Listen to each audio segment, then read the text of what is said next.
এইমাত্র পাওয়া খবর, মিশা সওদাগরকে মারধরের ভিডিও ভাইরাল, যা জানা গেল এবার। কিন্তু হঠাৎ করে কেন মিশা সওদাগরের উপর এমন হামলা নিয়ে মিডিয়ার সামনে কি বললেন মিশা সওদাগর নিজেই, জানালেন সেই ভিডিওর আসল কারণ। বিস্তারিত জানতে হলে ভিডিওটিতে একটি লাইক দিয়ে ভিডিওটি না টেনে দেখতে থাকুন।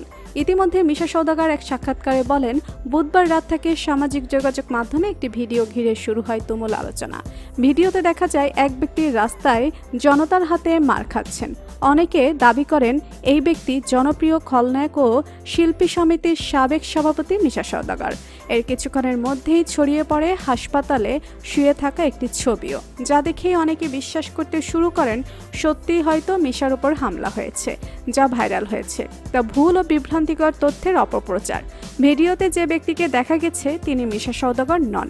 এ বিষয়ে মিশা সওদাগরের ঘনিষ্ঠ সূত্র নিশ্চিত করে বলেছে, ভিডিওটি সম্পূর্ণ ভুয়া, এর সঙ্গে মিশা ভাইয়ের কোনো সম্পর্ক নেই।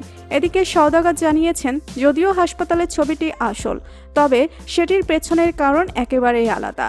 হাঁটুর পুরনো ইনজুরি থেকে মুক্তি পেতে মিশা সওদাগর বর্তমানে যুক্তরাষ্ট্রের ডালাসে চিকিৎসাধীন এবং সেখানেই তার হাঁটুর অস্ত্রোপচার হয়েছে। কিন্তু মিশা সওদাগর যারা এমন হামলা করছে তা সত্যিই নিন্দনীয়।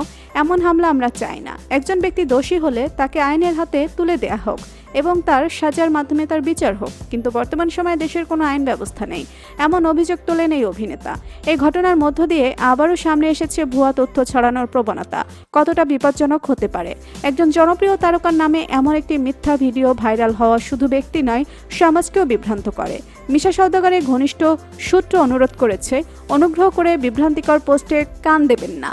মিশা সওদাগর ভালো আছে এবং সুস্থ হয়ে আবারও আপনাদের মাঝে ফিরে আসবেন। তো বন্ধুরা, মিশা সওদাগরের উপর হামলা নিয়ে আপনাদের মতামত কি? তবে কি সত্যি সত্যি মিশা সওদাগরের উপর হামলা হয়নি? এ বিষয় নিয়ে আপনাদের মতামত কমেন্ট করে অবশ্যই জানাবেন আমাদেরকে।